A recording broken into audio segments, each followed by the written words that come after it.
کۆسرە ڕەسوڵعەلی سەرۆکی ئەنجومەنی باڵای سیاسی و بەرژەوەندی یەکێتی نیشتیمانی کوردستان پەیامێکی بۆ شەشەمین ساڵیادی جینۆساید و کۆمەڵکوژی یەزدیان بڵاو کردەوە و تێیدا هاتووە. ئەمڕۆ بۆ پەڕی خەمباری و نیگەرانیەوە بەدڵێکی پڕ لە برین و زامەوە شەشەمین ساڵیادی جینۆسایدکردن و کۆمەڵکوژی خوشک و بەرایەزیدەکانمان دەکەینەوە کە لەلایەن تیرۆریستان و تاریکپەرستانی داعش بە درەندەترین شێوە ئەنجام درا و بازاران لە ژن و منداڵ پیر و پەکەوتە و گەنج کۆمەڵکوژ کران و بەشیشان تا ئێستا چارەنووسیان نادیارە. لە درێژەی پەیامەکەیدا کۆسرە ڕەسوڵعەلی ئاماژەی بەوە داوە کە ئەوێ ڕۆژێ لە 3 ئاب لە کاتێکدا تیرۆریستانی داعش بەشێکی زۆری ناوچەکانی عێراقیان داگیر کردبوو لە کارێکی دڕندانە و نامرۆڤانەدا فەرمانیان بەسەر خوشک و برایەزیدەکاندا و سەرباری داگیرکردنی شنگال و ناوچەکانی دەوروبەری لە پرۆسەیەکی دڕندانەی تیرۆریستاندا بەبێ ڕەچاوکردنی هیچ بنەمایەکی سەرەتایی مافی مرۆڤ خەڵکی ناوچەکەیان جینۆساید کرد و دڕندترین شێوازەکانی کوشتن و قەتڵ و عام و تەنانەت کڕین و فرۆشتنیان پێکردن و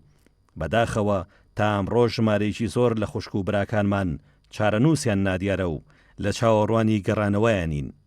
کام تاوانەش درێژکراوی سەرجەم تاوانەکانی ترە کە بە درێژایی مێژوو بەرامبەر گەلەکەمان ئەنجام دراوە. هەر لە پەیامەکەدا هاتووە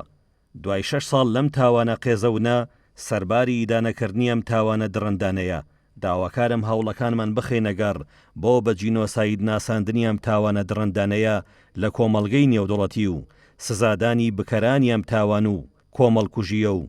گرنتی زامنکردنی ژیانی یەزیدەکان و سەرجەم کوردستانیان بکرێ کە جارێکی تر ڕوبەڕووی تاوانی لەم جۆرە نەبنەوە. هەوڵی جدیش بدەین بۆ قەرەبووکردنەوەی زیان لێکەوتوانی ئەم تاوانە، ئاوەدانکردنەوەی ناوچەکان و پێشکەشکردنی باشترین خزمەتگوزاری بە ناوچەکە ئەرچی حکوومەتی عێراق و حکوومەتی هەرێمی کوردستان و ڕێکخراوە نێودەوڵەتیەکانە و سادەترین مافی خوشک و برایەزیدەکانمانە. بە گرنگیشی دەزانم ئەوە بیر خۆمان بێنینەوە کە پێویستە یەکگرتوو بین و هەمومان پێکەوە خەبات بکەین بۆ پاراستنی خاک و نیشتیمان و هاونیشتیمانیانمان.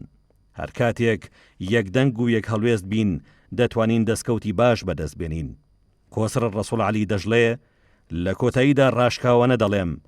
ناکرێ شنگال و خوشک و برایەزیدیە بریندارەکانمان تێکەڵی ململانێ سیاسەکان بکەین و ململانەکان ڕێگر بن لە بەردەم خزمەتکردنیان و گەیاندنی دەستی ئاوەدانی زیاتر